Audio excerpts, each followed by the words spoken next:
At the beginning of the story, we see a small child born in an empire called Sparta. Some people of the empire are checking the child to ensure he is not weak or disabled, as in the Sparta Empire, weak and disabled children were killed. This child, named Leonidas, grew up slowly. Leonidas's training began at a very young age. In the Sparta Empire, children were trained in this manner to eventually become warriors. Leonidas had been undergoing training for many years, and now, finally, he was sent to a dangerous mountain to take his test. It was a peculiar mountain where dangerous creatures lived. Leonidas reached a corner of the mountain, where he was attacked by a dangerous wolf. Leonidas had only a sharp spear for protection. As the dangerous wolf attacked Leonidas, he retreated into a cave. Leonidas attacked the wolf with his spear and killed it. After bringing the dead wolf's body back to the Sparta Empire, everyone learned about Leonidas's strength and made him their new king. In no time, Leonidas became very powerful and prominent. In fact, the Sparta Empire deliberately raised such strong children to ensure its protection. One day, an envoy from the neighboring Juicy Empire came to meet Leonidas and his army. The envoy carried a message from the king of the Juicy Empire, stating that the Juicy Empire wanted the Sparta Empire to submit to its rule. If this did not happen, the king would launch a massive attack on Sparta with his large army.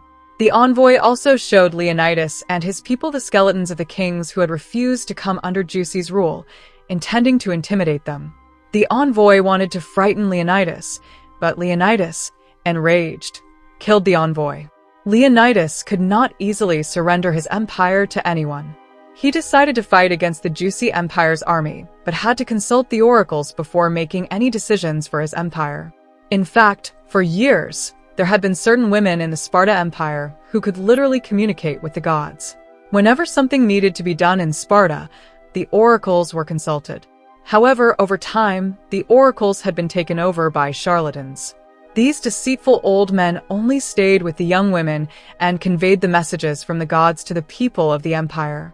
Leonidas went to the oracle's mountain to seek permission. The charlatans had taken control of the oracles. Leonidas explained the situation to them, detailing how the Sparta Empire was in danger and whether he should attack the enemy's army with his own troops.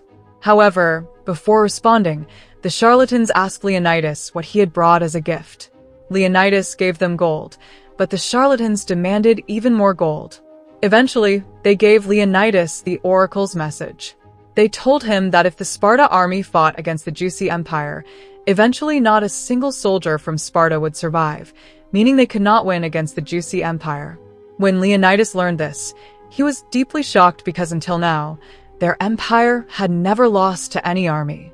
Disheartened, he left the place. But the real truth was that the message the oracles received from the gods was not at all as the charlatans had conveyed. Instead, the charlatans had sent Leonidas a false message. A little later, King Storm of the Juicy Empire arrived, revealing that the charlatans were actually in league with Juicy. King Storm had given the charlatans a large amount of gold coins along with several young women to enjoy themselves. At Juicy's behest, the charlatans had conveyed these false statements to Leonidas. The king believed that because of this misinformation, Leonidas would not fight them, allowing Juicy to quickly take over the Sparta Empire. Due to all this, Leonidas became quite despondent. His wife, trying to comfort him, advised him to think like a ruler, not a commoner. She suggested that if his empire were in danger, what actions would he take? This advice gave Leonidas a bit of motivation.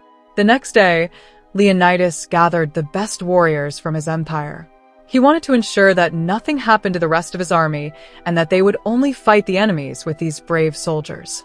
Among Leonidas's group was a man named Theon, who was allied with the Juicy Empire.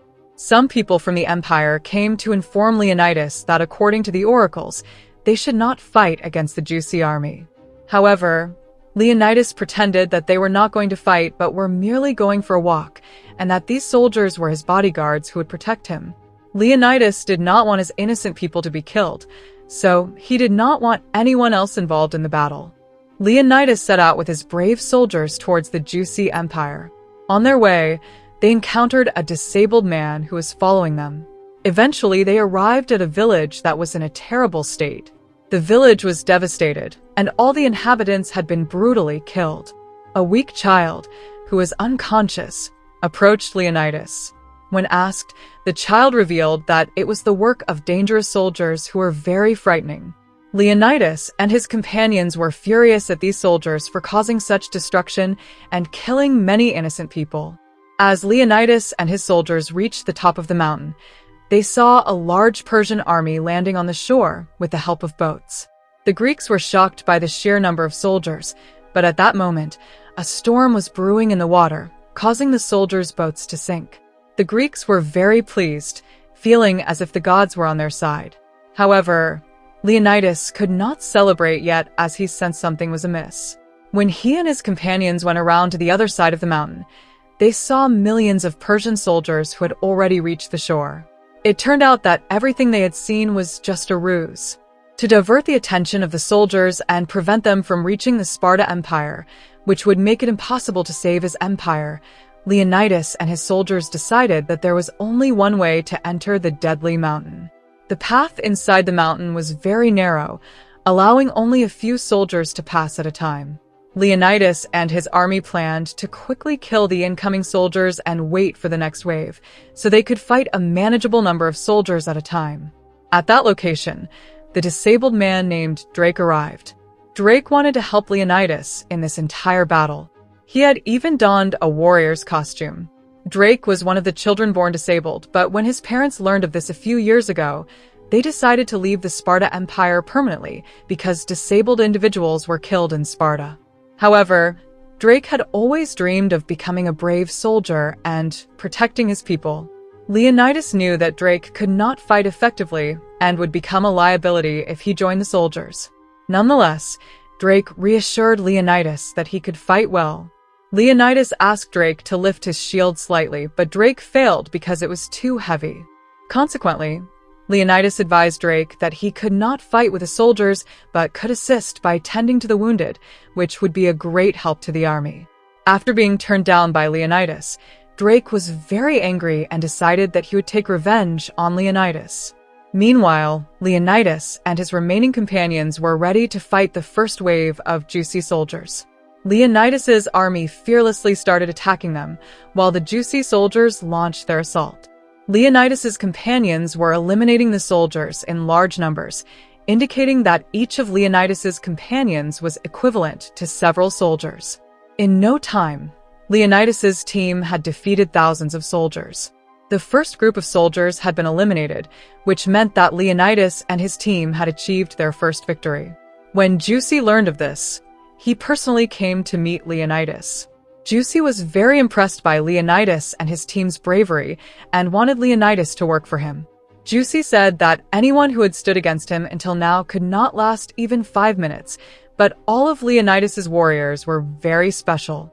Juicy offered Leonidas that if he handed over the Sparta Empire to him and joined his army, no one would be able to defeat him.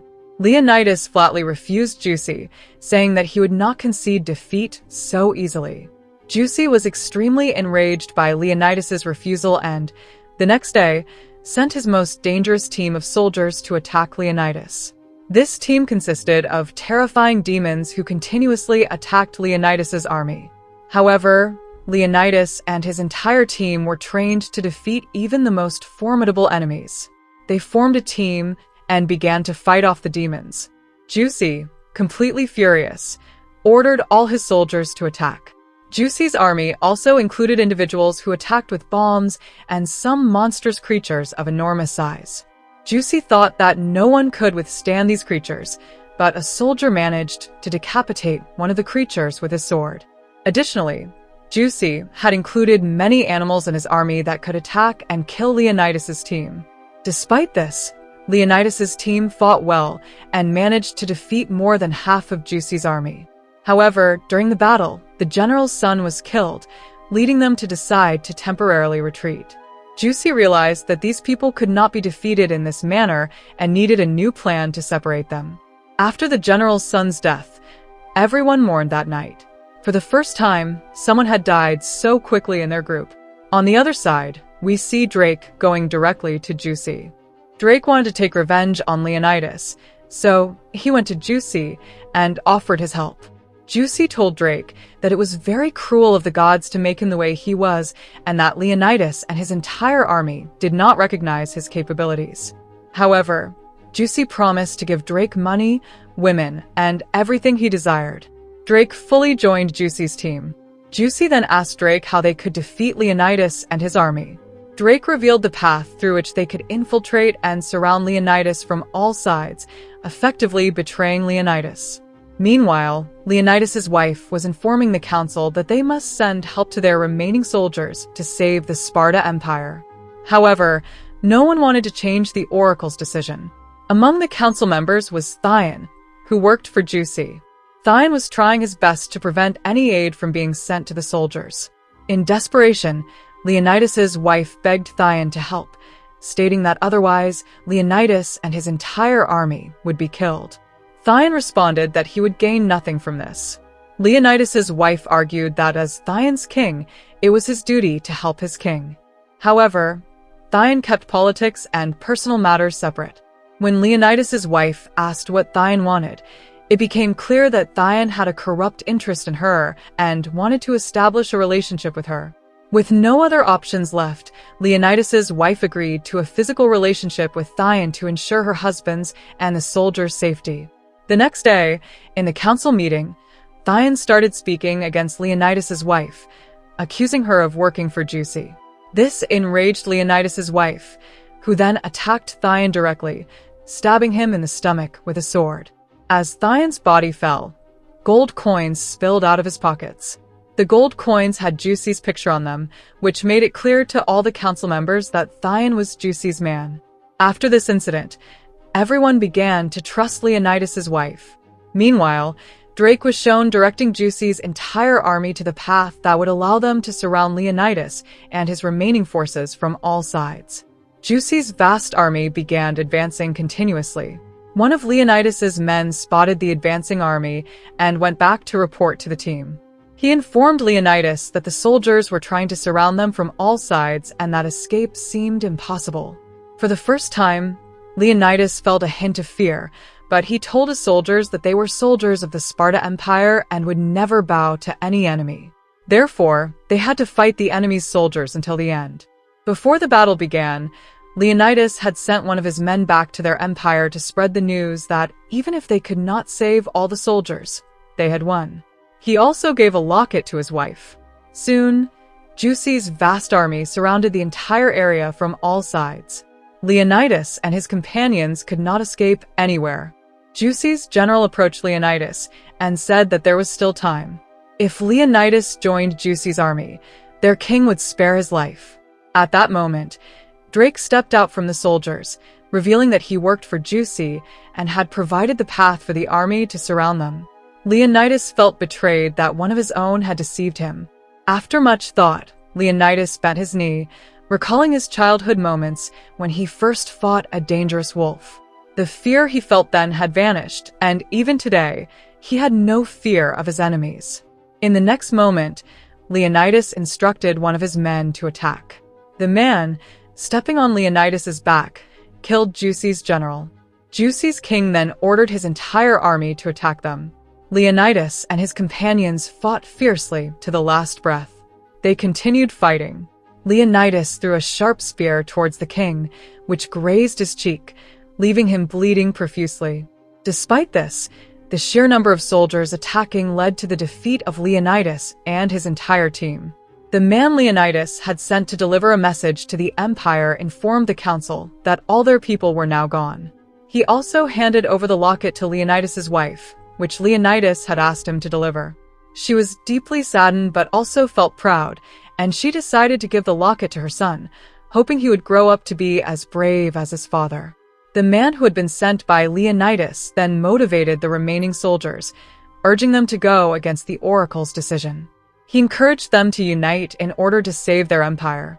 Consequently, many soldiers from the Sparta Empire readied themselves to fight against Juicy's army to protect their empire. And that's where our story ends.